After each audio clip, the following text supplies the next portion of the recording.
check.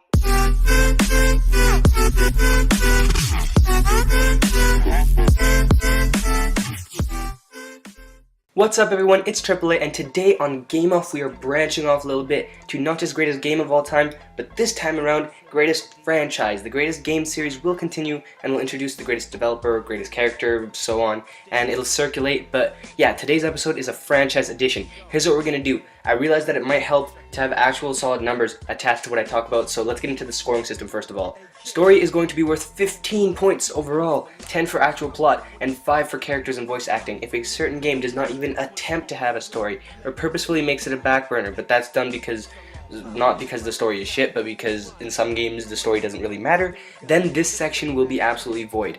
Gameplay will be worth 20, 10 of those will account for actual gameplay systems, whether they work and are intuitive, etc., and 10 for the fun factor, if it's actually enjoyable to play. This will account for all-around stuff like combat, exploration, and pretty much anything you can do in the game. Innovation will account for 5 points. Visuals, which will be relative to the time that it was released, will be worth 5 points. The final 5 points, making it a total of 50, is for what I call identity. This is for when a game goes above and beyond. For example, adding certain game modes that didn't need to be there but were extra things that ended up great. Pretty much stuff that doesn't fit into a universal grading system, but makes this game distinct because it's the only place where you can get that experience. This may make a bit more sense as we go along, but for now let's try and discuss the franchise that made thousands of gamers call in sick just so that they could play the 5th entry on the day that it was released. Our first category is story, and the first subsection of that is plot. The first couple games in the GTA series were entirely about the gameplay, so while there was a loose system of finding gang leaders and doing jobs for them, story was not a huge deal until the 3rd entry in the main series. GTA 3 had a good story, it wasn't earth-shattering, but it was believable and made the world feel real. And it helped that that game was now in full 3D and had character animations. It was good storytelling that made you want to move forward in the story, and while it was not absolutely fantastic, it was still pretty good. When this game branched off into Vice City, San Andreas, and Liberty City, we saw a shift to themes of friendship and actual relationships between characters, which was new and really good to see and improved the plot significantly in my opinion, because it made you care more about the people you were playing as. I'll take a number 9, fat boy. Give me a number 9 just like his. Let me get a number 6 with extra dip. I'll have 2 number 9s, a number 9 large, a number 6 with extra dip, a number 7, 2 number 45s, 1 with cheese, and a large soda. At this point, the stories were getting better and better, and arguably reached their peak in the 4th main entry, while GTA 4's storyline felt a lot more linear, or at least more streamlined than the previous iterations, as well as its sequel in GTA 5. Overall, the story was very compelling with great characters and a huge focus on character development, which makes sense since it was released at a time that really focused on narrative in games.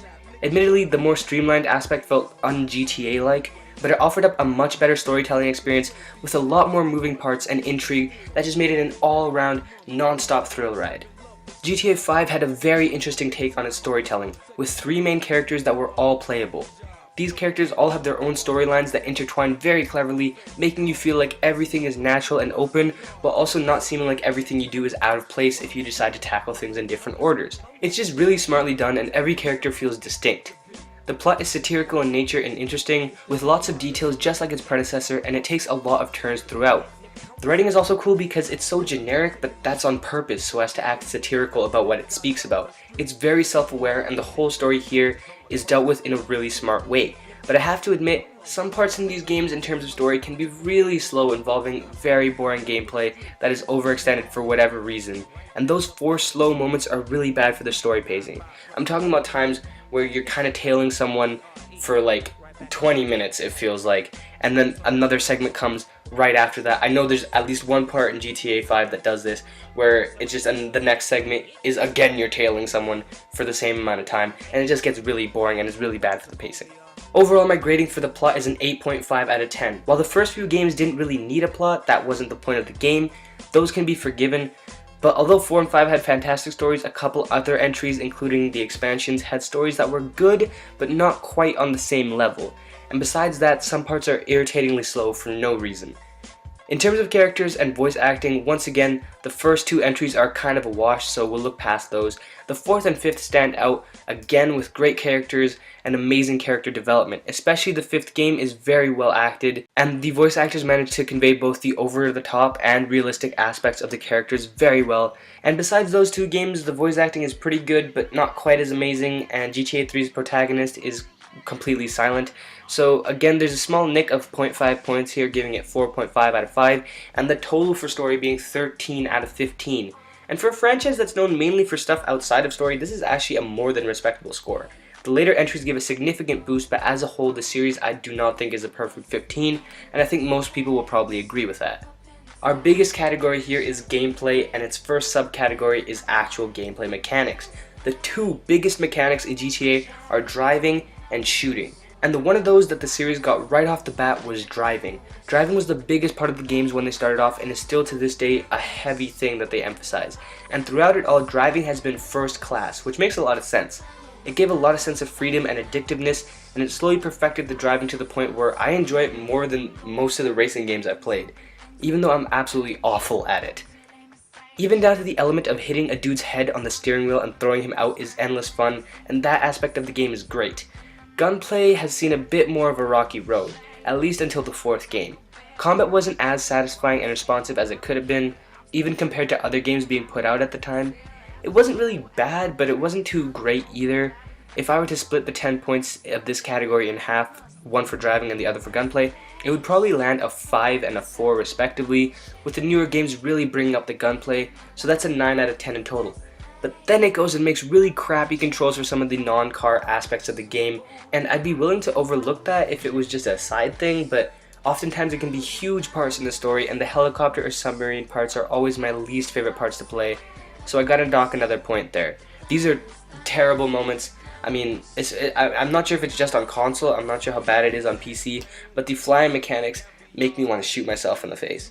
Fun factor though is a no-brainer. This series revolves around fun, and that is immediately apparent when you play. Stealing cars and crashing into everything, taking hundreds of cops by yourself, messing around with helicopters and jet planes, not to mention the amazing sandbox nature and endless fun of GTA Online. This is easily a 10 out of 10 in this category, and GTA ends up walking away from gameplay with an 18 out of 20. Honestly, knowing the series, I thought this would be a category where it would receive a perfect score, but since we're looking at it as a whole and an entire series, the less stellar combat in the original games is important, and the aerial stuff has always been a pain in the ass, so I guess the 2 points off are well deserved. Here we get into some of the smaller categories, starting with innovation, and with such a huge mark on gaming, this should be a good category for the game. The first game in the series stood out by being a top-down game that actually had 3D environments, so that was pretty innovative in that regard. GTA 2 didn't do much in this category, but every other game slowly improved on the open world sandbox gameplay more and more, and easily became the standard for all similar types of games. There's so much freedom and so much fun to be had. It seems like Rockstar has perfected a formula that they themselves set in place all those years ago, and I think I can easily give the series a 5 out of 5 in this category. Next up we have visuals, and while that original game, like I mentioned, had that 3D aspect, and the full-on 3D games were pretty good graphically for the time, and also the new games are extremely detailed, plus maps ever since 2 have been very expansive and detailed, not to mention very realistic, the second game is pretty unimpressive considering it came out a good while after the first. On top of that, GTA 5 wasn't the best looking game I'd ever seen when it released.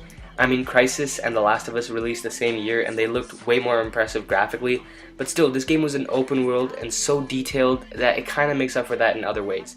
Still, that second game is a hindrance, so in this category I'll give it a 4.5 out of 5.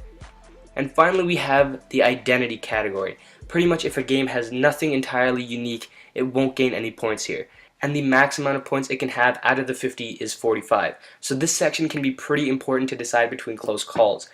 GTA has a lot to boast here. First of all, it is really the pioneer for open world sandbox gaming and has never really not been leading that race ever since it started. On top of that, there are the in-story and online heists, which are fun to plan and even more fun to execute, plus you have the sense of realism in the cities, inspired by real locations, and the satirical nature of the game sets it apart from most other games today, especially since it's a lot more subtle instead of ham-fisted. And finally we have GTA Online, an amazing game mode that has extended this thing's life until the next iteration, which is still years away. Running around, messing things up with your friends is so much fun, and one of the best and most unique multiplayer modes that's executed to near perfection. So, pioneering heists, realism, satire, and GTA Online. That's 5 major points, and so naturally, it receives a 5 out of 5 for Identity.